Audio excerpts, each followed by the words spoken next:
current athletics director at the University of West Alabama, Stan Williamson, joins us now on the Gary Harris Show. Stan, it's good to hear from you. Thanks for joining us. Good morning, James. It's great to be on with you. Thank you. Absolutely. Anyway, I had a chance to talk with Coach Goff earlier this morning, and he just wanted me to send you his greetings. Well, I appreciate that. And just describe the first time that you met Coach Goff when you were at Campbell University. Well, we interviewed him in the summer of 2007. He had been the head coach at Montevallo, but actually I knew about Greg from a couple of years prior.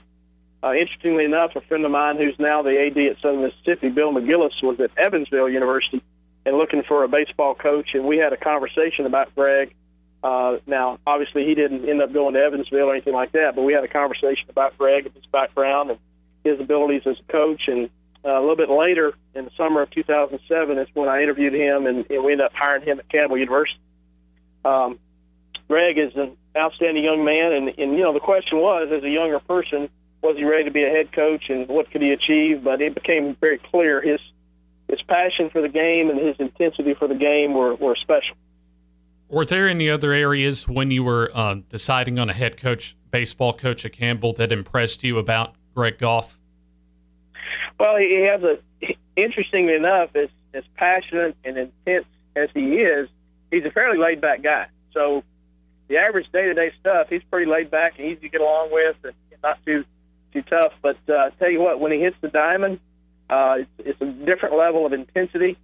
And you can see as you watch the teams play, and I've seen him now in a couple of different programs, that he's taken players who weren't used to his coaching style and adjusted that and really ramped up the level of intensity and the desire to play and the desire to win at baseball games. So I've seen that him transform teams in a couple of different situations now and really get the most out of student athletes. As you know, Stan Williamson, the athletic director at the University of Alabama, currently on the Gary Harris Show. Stan, still going back to when you hired Greg Goff, describe the situation that Greg inherited as far as the baseball program at Campbell. Was it, I guess, from a rebuilding phase, kind of similar to what he's facing at Alabama coming up next season? Well, anytime you inherit a program, there's a lot of things that go into it, and obviously your coaching style and personality are going to be something the new team is going to have to adjust to. But we had some facility issues. We had some issues regarding student athletes from a previous coaching staff and how you adjust to a new style and a new coaching. And it took him a little bit longer at Campbell than really we wanted him to, but he slowly adjusted some things, and we had some facility improvements that made a difference, and we had some other administrative issues on our campus that made it a little more difficult.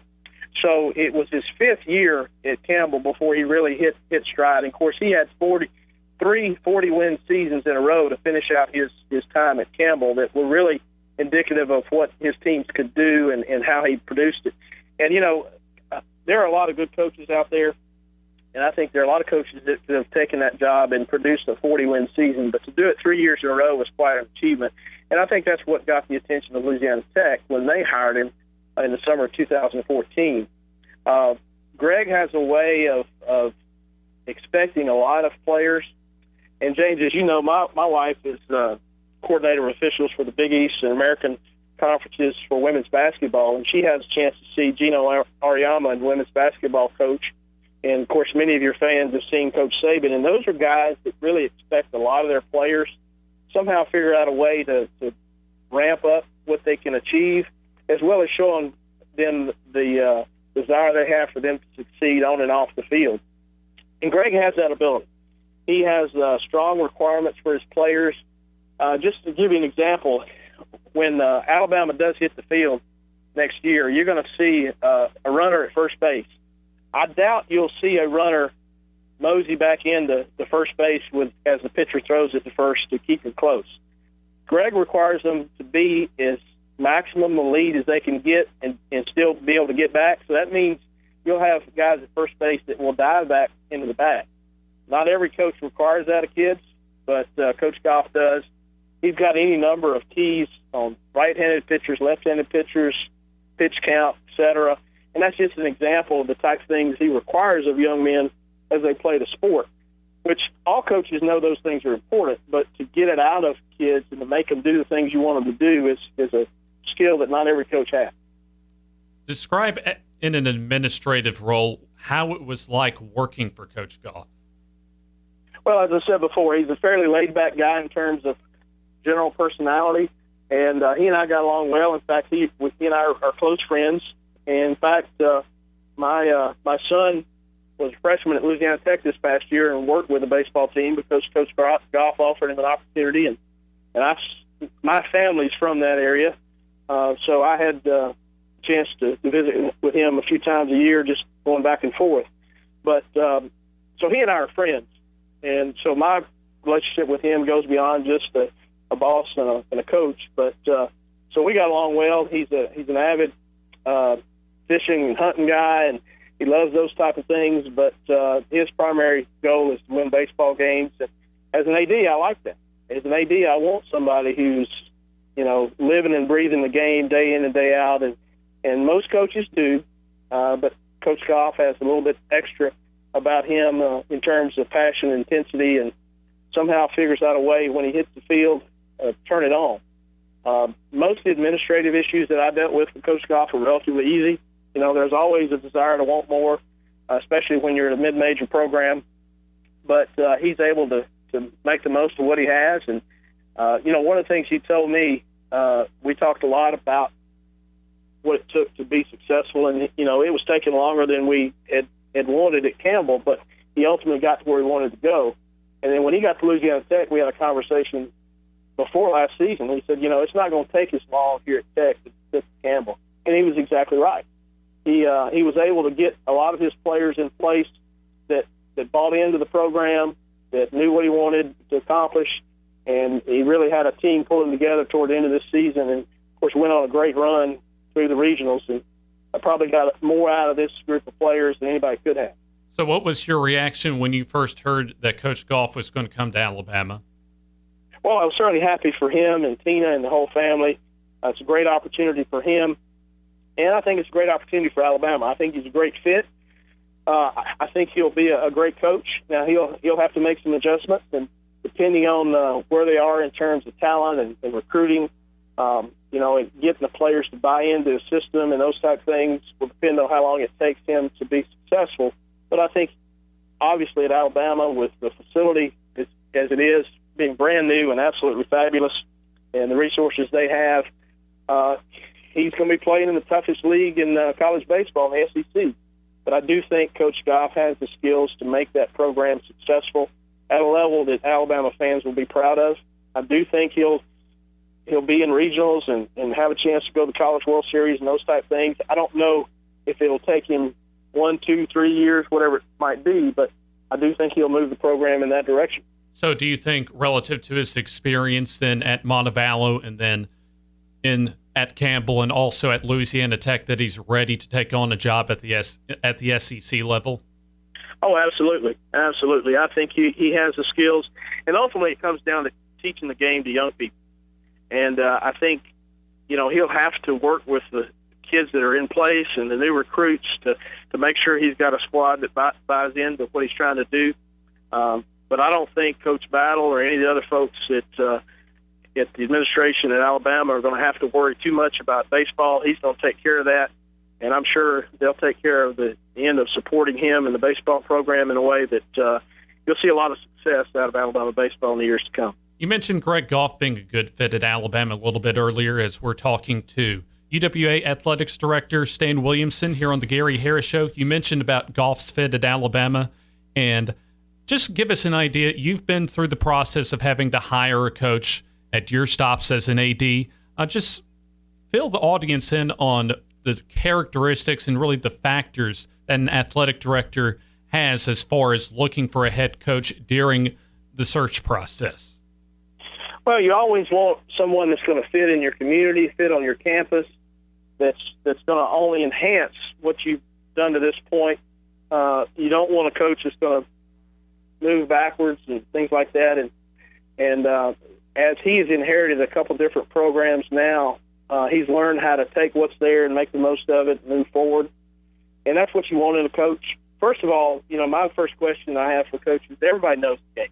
Every baseball coach, football coach, basketball coach can sit down and talk about the game itself. But to communicate it to 18, 19, 21-year-olds in a way that they actually perform on the field or on the court, whatever it might be, is a different level. And you try to get as much evidence as you can of that happening. And, of course, Greg has proven that over his last several stops. He's figured out the ways to get young people to perform. And to me, that's ultimately what coaching is about. And when you can teach the sport, ultimately you teach about life as well. And that's what's so important about what we do at the collegiate level is you're teaching a sport, but in the process you're teaching about life. You're helping them get their education from an academic perspective. And you hope at the end of the day, and this is our goal for every sport we have here at West Alabama, that they leave here not only with possibly a conference championship or more, but certainly positive winning experiences, but also with a college degree. And I think that's what you look for in coaches that can be successful in the field of competition, as well as move their young people to earning degrees, which is what ultimately is all about.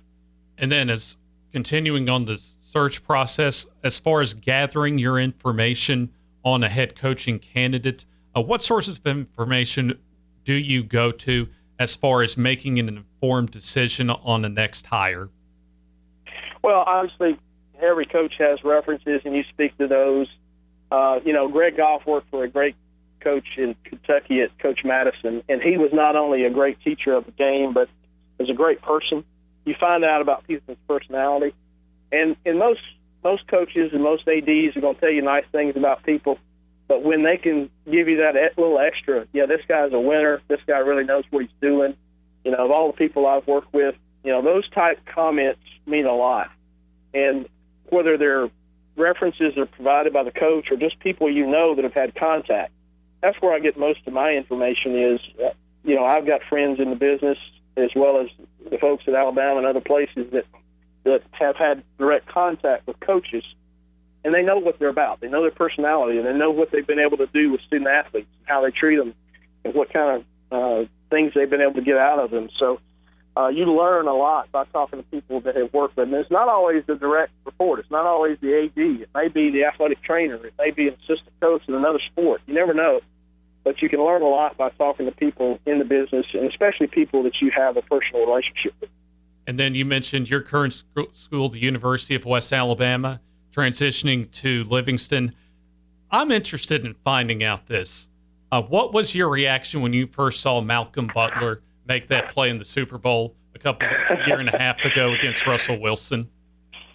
Well, it really was. I was on the phone with my wife.